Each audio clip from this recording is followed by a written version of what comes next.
Hey guys, welcome back to my channel. I just wanted to give a little disclaimer and just saying that I'm still learning the software and trying to figure out stuff for myself. So if something's wrong or I didn't show something properly or you want to learn more and this wasn't in depth enough, just let me know. And if you have any questions, I'd be happy to answer the best that I can. So let's get into the video, guys. Okay, so you're going to start off by pressing on Logic Express or whatever recording software that you plan on using to create your song, and a window is going to open up just like this. So I'm going to be using the Apogee Maestro 2. I don't know if I'm saying that right, but that's the interface that I'm going to be using. And so I just open up my applications folder and I press on the little A. For my interface, I have to open up this Apogee application, but this process will be different depending on what interface you're using. So I'm going to close off of that and go to File, press New, and then I'm going to close the project that I am currently on. And then a pop-up will come and you can select which project you want to do. I selected empty and then this window will show up. So this will come up and you want to make sure that the new track is on 1 and then it's going to be on audio file and it's going to be mono input 1 and then you're going to press create and that's going to make your first track to start your song. Once you start working on things in your song, a save pop-up box will come up and you can rename your song and then press save. Then you're going to create another track and go down to software instrument and create another track. By switching over to a software instrument, you are now able to use your MIDI controller. You can press the R next to your software instrument to enable recording. Now you're going to go over to your library and I went on guitars, then pressed acoustic guitars, and then on the acoustic guitars track. Then I started to record by going to the bottom of the screen and pressing the circle icon. After recording, I wanted to split the audio, so I went up in the right hand corner and went down to the scissor tool and I split the audio so I could begin trimming the audio to what I'd like it to be.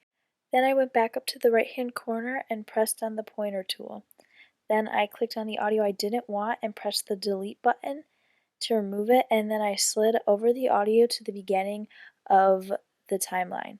Then I went back to the scissor tool and trimmed off the end and deleted it. Then I right-clicked and pressed Repeat Regions. Then I set the number of copies to 20 and pressed OK.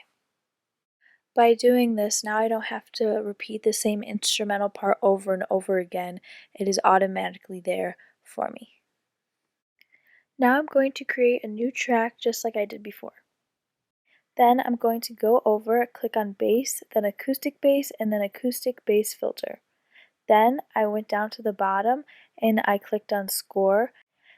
Then I pressed record and started messing around and trying to find some harmonies by looking at the notes that I was playing and hearing the notes against the acoustic guitar. I went back up to the scissors tool and trimmed off the front of the audio clip that I just recorded to make it crisp and fit against the audio of the acoustic guitar.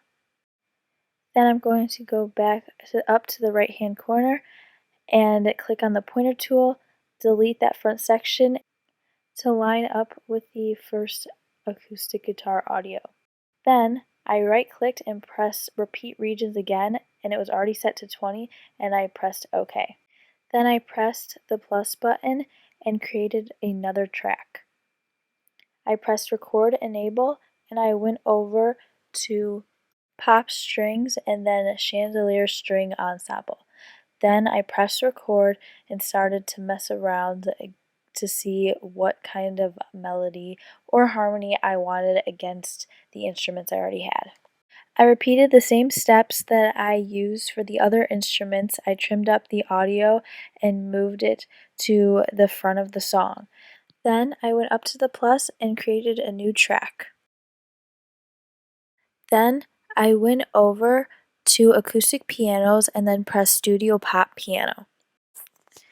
Then I just started messing around with the piano, and then I pressed the S next to the acoustic guitar and the Studio Pop piano, which just singles out both of their sounds, so I could just hear those two, and I started playing and recording some notes and some rhythms for the piano to see how it would fit into the melody.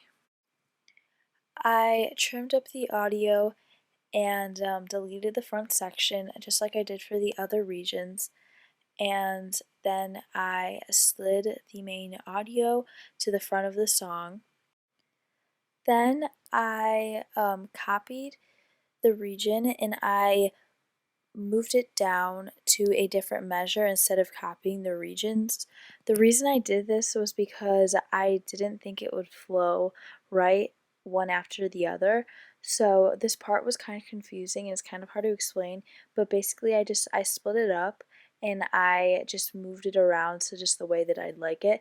It's basically the same thing that I did with the other regions, but I split it up more and I just moved it around. So it's not as crazy as it looks. And then I highlighted the section with my mouse, just the sections that I wanted.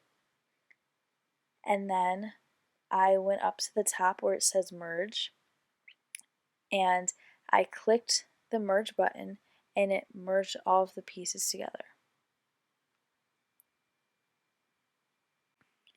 Then I pressed the S buttons next to the track that I soloed, and now I could hear all of the tracks together, and I just listened and I moved some of the levels on some of the tracks to make sure everything blended, and in the next video we will go over more about mixing. Thanks for watching. 1, 2, 3, funky. My darling, I love you.